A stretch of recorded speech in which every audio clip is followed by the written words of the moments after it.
तिपरा मोथा के वॉरियर्स, मैं आप सबको सुरमा में एक बात बोलना चाहता हूँ।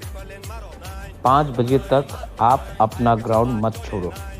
जब तक वोटिंग ख़त्म नहीं होता है ग्राउंड मत छोड़ो, क्योंकि अगर आपने ग्राउंड छोड़ा तो लास्ट मोमेंट में ये लोग आकर रिगिंग करने की कोशिश करेंगे।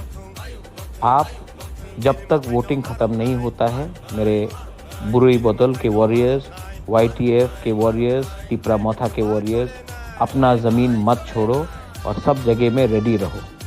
आपको वोटिंग के ख़त्म नहीं होने तक एक संग रहना है। अगर हम एक संग रहेंगे तो हमें कुछ मिल सकता है। ये बुबागरा का मैसेज है, इसको आप इम्प्लीमेंट अभी करो।